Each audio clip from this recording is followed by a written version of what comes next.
Au Canada, il faut avoir préalablement obtenu un permis de recherche archéologique pour rechercher ou prélever des artefacts, quels qu'ils soient. Les plongées et les prélèvements effectués dans cette émission ont été faits dans le respect des lois et règlements en vigueur selon les provinces. Aujourd'hui, à Secret des profondeurs, direction l'île du Prince-Édouard. En 1884, un bateau à vapeur d'une longueur d'environ 230 pieds sombre au fond de l'eau après avoir été fait prisonnier des glaces. Construit en Angleterre quelques années auparavant, le constructeur a baptisé ce bateau le Tonstal. Or, il semble qu'il affectionnait particulièrement ce nom puisqu'il l'a donné à 3 de ses navires. Nous partons sous l'eau et sur terre à la recherche d'indices permettant d'identifier lequel des 3 Tonstal gît au fond du golfe du Saint-Laurent.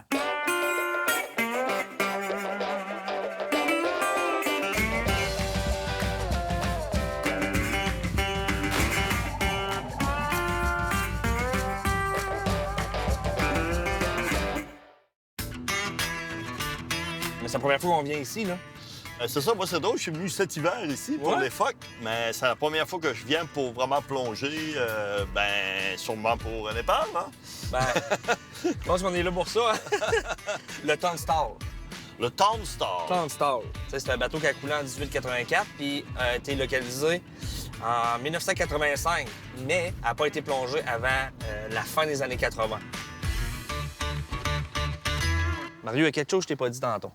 Il y a un industriel anglais, John Story Barwick, qui a été propriétaire de 3 bateaux qui s'appelaient Tonstal. Le même nom. Le même nom, navire en acier, construit au même chantier. Ah, mon Dieu. OK.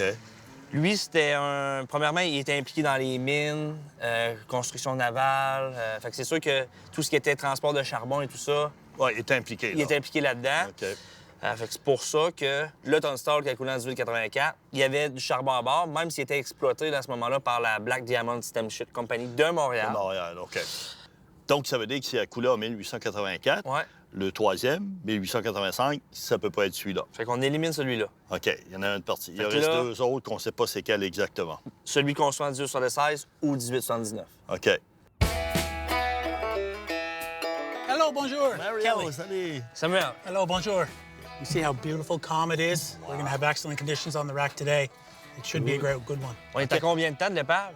So we're about 15 minutes. We're about 2 miles, so 15-minute sail, nice c'est and proche. close, and we're about 70 feet of water. On n'aura pas le temps de se bronzer. Non. OK.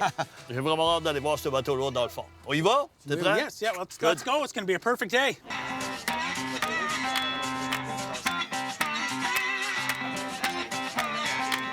Là, la première plongée, on va plonger sur la partie avant, puis la deuxième plongée sur la partie arrière. On va être là entre 25 et 35 minutes. Maintenant, direction le Tonstal. 101 ans sépare le naufrage de sa découverte.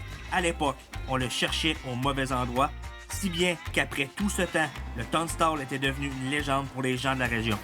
Mario! On est arrivé. J'ai vu l'épave dans le sonore. Donc, avec notre guide, ce qu'on va faire, on va descendre directement sur l'épave. Elle est située à 70 pieds de profondeur. Ils ne semblent pas avoir trop de courant, probablement un petit courant, pas grand-chose. Puis, écoute, après ça, sans la grâce de Dieu, là, ça reste une plongée. Même, souvent, des fois, on pense qu'elle est facile, puis il arrive des choses. C'est ça qui est le bon de la plongée. Mais en principe, c'est une plongée semi-profonde. 70 pieds, c'est vraiment pas profond. Ça devrait super bien aller.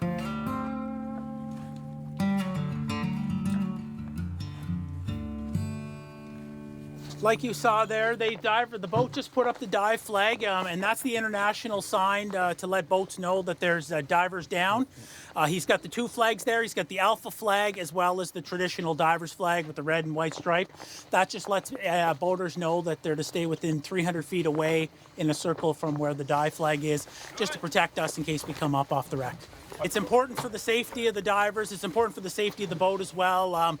The divers, just in case we have to come up suddenly from the wreck, we don't want to have to be looking up in an emergency situation, hoping we don't land on a boat that comes steaming through the area.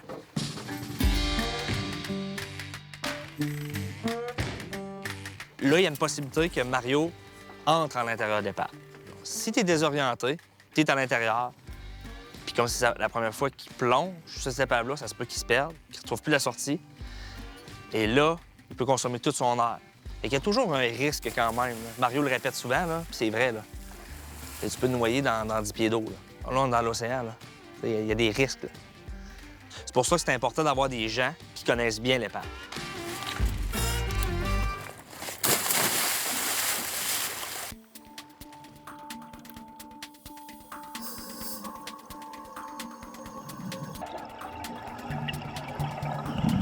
Je vois les bulles là, qui s'approchent. Probablement sont en train de remonter. Donc, ils vont être là dans 2-3 minutes.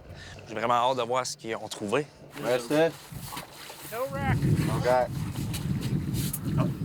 Bon, là, on n'est pas sur l'épave. C'est ce que je viens de comprendre. Fait que là, on va repositionner le bateau.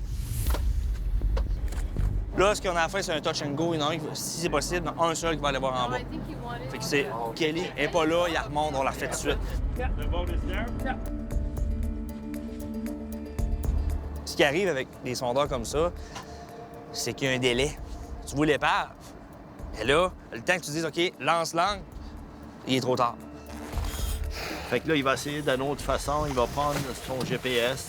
Puis, écoute, on va faire le tour. Puis, il va essayer de... C'est ça. Ils ont passé dessus tantôt. Sam l'a vu aussi sur le sondeur. Là. Ça fait qu'on est dans le coin, là. C'est juste que c'est grand, l'océan.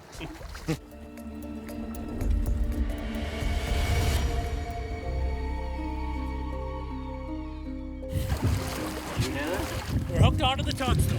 Woo! We're on the port side between the boiler and the bow.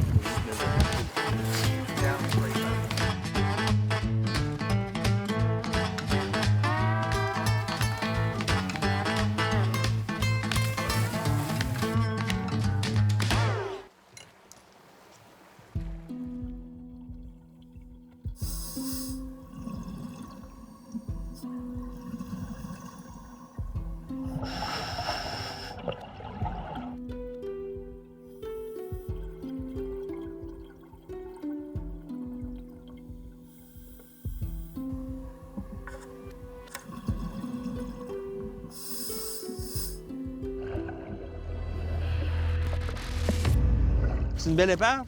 Ouais, ben c'est ça, c'est tous des morceaux, là.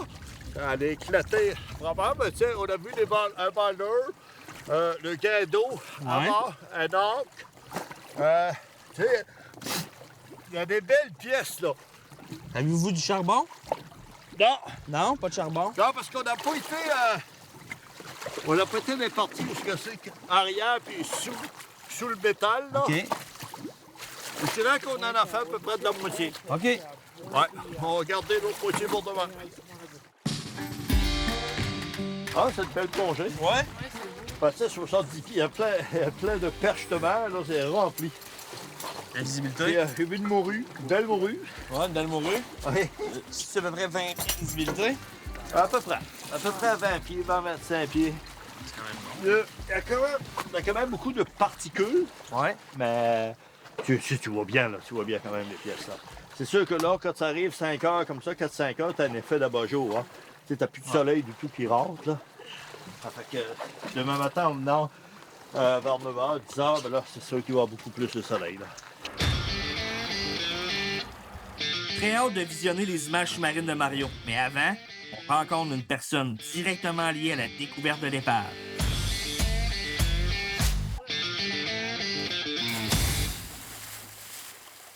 Au retour à Secret des profondeurs. On sait-tu qu'est-ce qu'il a trouvé, le bateau? J'ai réussi à retracer la personne. Ah ouais? Ronnie Le Campbell. premier. C'est un pêcheur de homards et non un plongeur.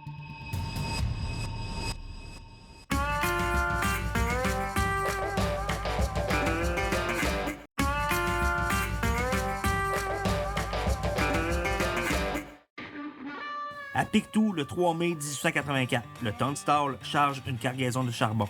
Naviguant vers la pointe S, le capitaine réalise qu'il ne pourra pas passer à cause des glaces qui bloquent le trajet. Il tente ensuite de passer de l'autre côté, mais même constat.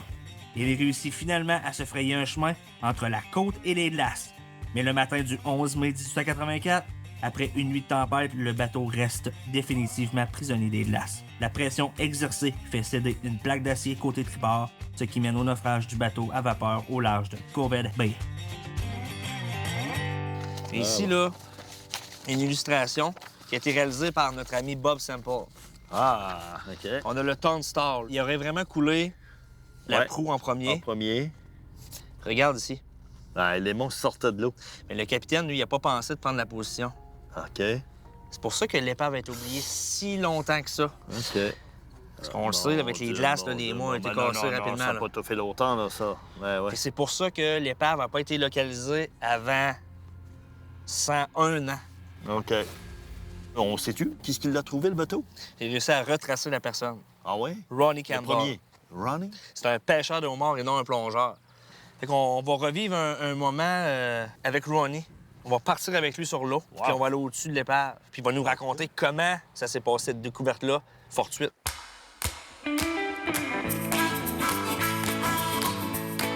But that was the boat I used, or I had when I found the Tunstall. C'est celui-là? Le bleu ici, là. Le Ouais. Traveling Man.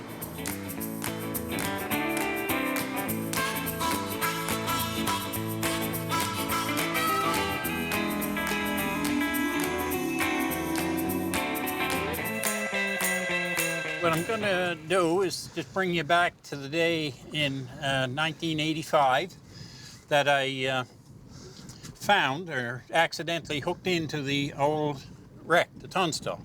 My mate and I were fishing lobster traps. Now we got 9, I had 10 of these in a string tied together. They'd be 70 feet apart or so. And we had 9 aboard, and the last one wouldn't seem to leave the bottom. He was caught up in something. The line was, straight up and down, eh? So we knew it was hooked in something. And of course, that's not exceptional because we do occasionally hook into rocks. There's big rocks on the bottom with ledges and stuff. But this particular time, it was caught and was straight up and down. It could have been a big rock or whatever. But what all of a sudden, what went through my mind was from when I was younger, much younger, I remember hearing stories from the older fishermen. They were telling me about this old coal wreck that was out here. Nobody knew where it was exactly. Nobody could pinpoint it. Okay. And boom, I said, holy cow, I wonder would it be the old coal wreck. Our sounders at that time weren't very good. Like our depth sounders now will pick up images, eh? Mm-hmm. At that time it was only a paper sounder. Okay, yeah. And it would just show you a blimp, but that was it, But now I can sail over it and you can tell it's a wreck or it's something, the best sounders are much better.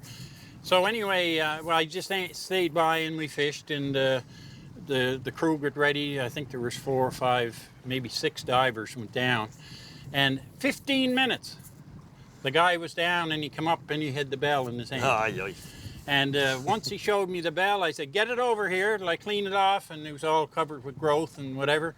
We scraped it off and there was the name, the Tunstall. Aïe, aïe. 1879. We knew then what it was and the mystery was solved. A bell means a lot because it's just something sentimental for a captain to have a ship's bell, Hey, Mario, on a été chanceux de vivre ça, là. Ah, c'est super. C'est vraiment d'avoir la vraie histoire. Mais merci beaucoup, Ronnie. All I want to be known for today is I found the Tunstall. Yeah, you're fine. That's it.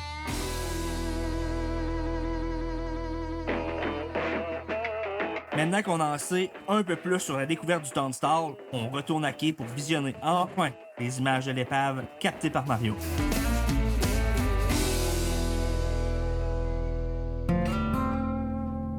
Ben là, tu vois, on arrive, en fait, compte sur l'ancre, complètement L'autre bord, viré à l'envers.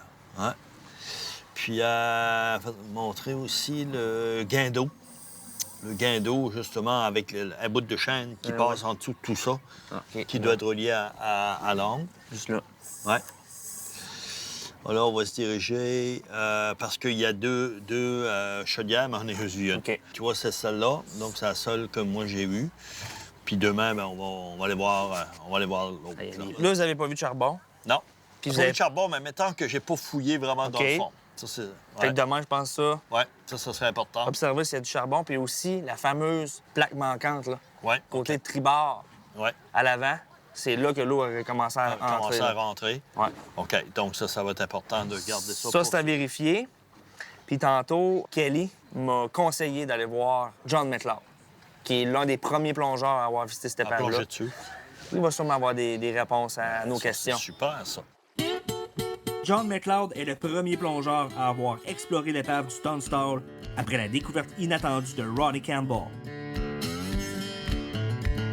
Hi, Sam. Yeah, Mario. nice to meet you. You're here to see some things that we have to show you on the Tunstall? Yeah. Okay, follow us.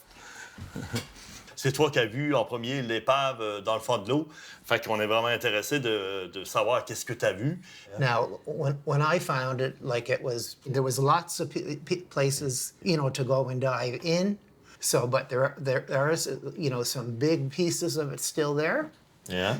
But then, as the years went by, like we took a lot of, you know, stuff out of it. And I can show yes. them to you.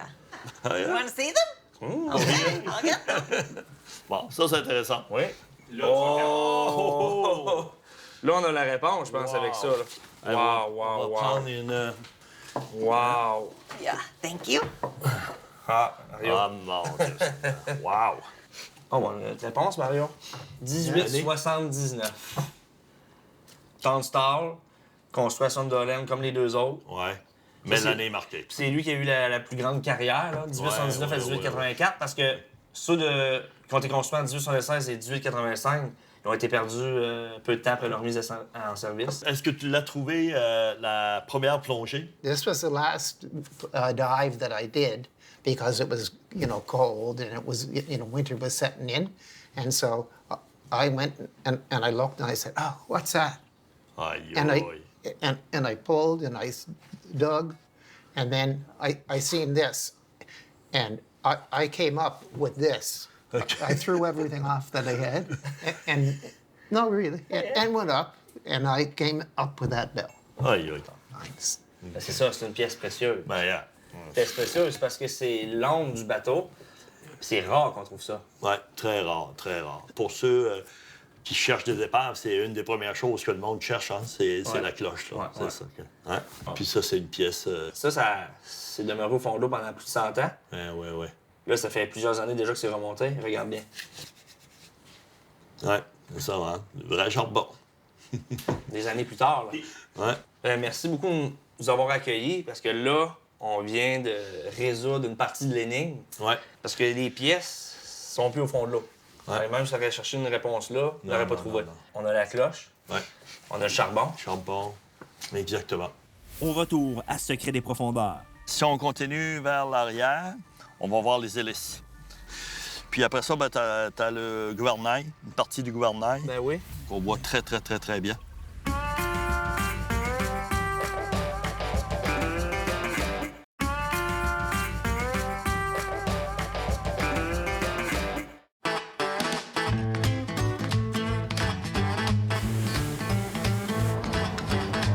Là, on a bien dormi parce qu'on sait où est le Tunstall.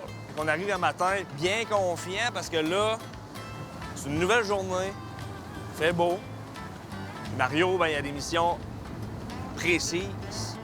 Filmer du charbon, puis aussi la plaque qui a cédé quand le bateau a coulé. C'est par là que l'eau a rentré. Là, on arrive dans 10 minutes. La bouée devrait être là. Les plongeurs sont en train de se préparer. On est contents.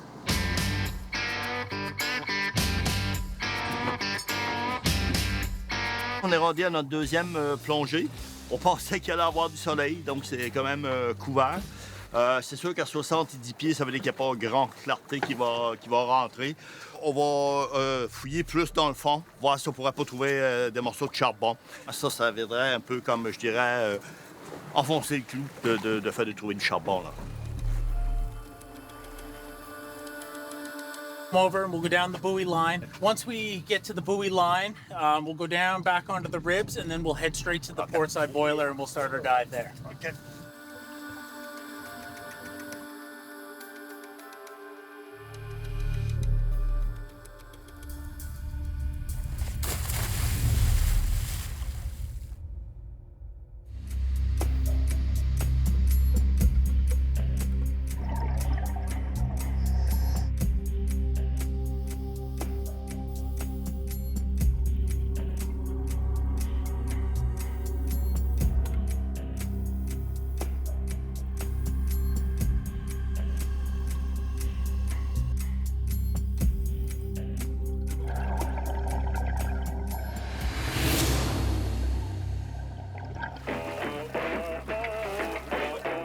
Josh. Great dive. Good! On retourne maintenant au quai. Très hâte de voir les images que Mario a pu capter au fond de l'eau cette fois-ci.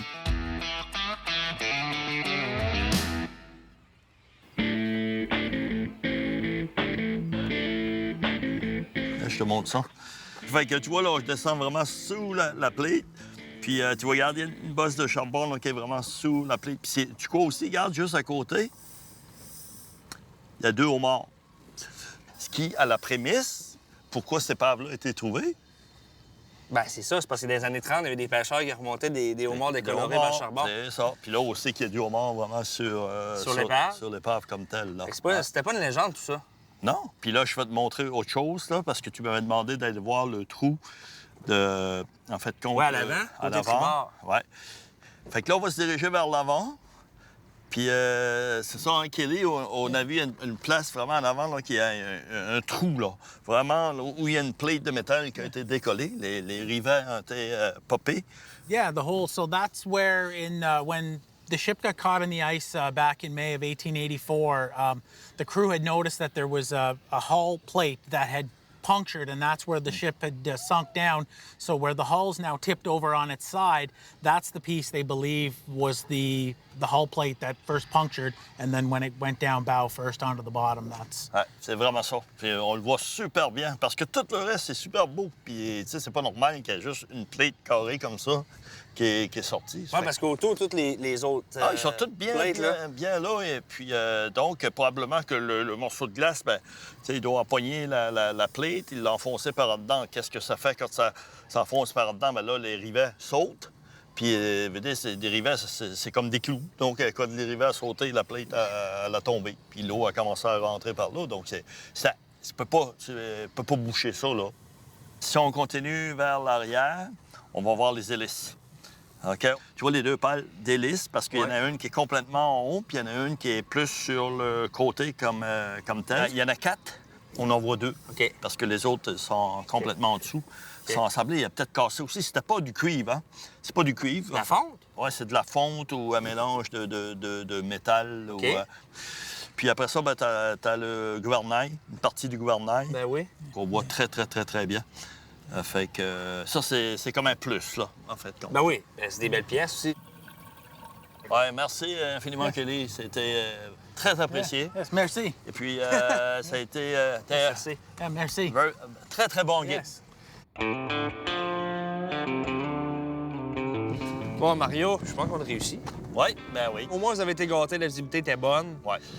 Puis de démêler aussi, c'était quel Tunstall? C'était pas évident, là, tu sais. Ben non. Tunstall, construit en 1876, un autre en 1879, puis un autre en 1885. 85. Aujourd'hui, ça se passerait pas comme ça, là. Ben non. C'est ça, parce qu'aujourd'hui, hein, avec les lois canadiennes, tu es obligé de mettre des numéros sur le même nom. Donc, tu peux choisir le même nom, mais tu vas tomber avec un Tunstall 2, 1, 3, 1, 4. Donc, là, ça serait facile à trouver. Mais à l'époque, ça n'existait pas comme ça. Exactement. Ouais. Bravo, mon Sam. Encore On a vous de fini? fait, Mario? Ouais, oui.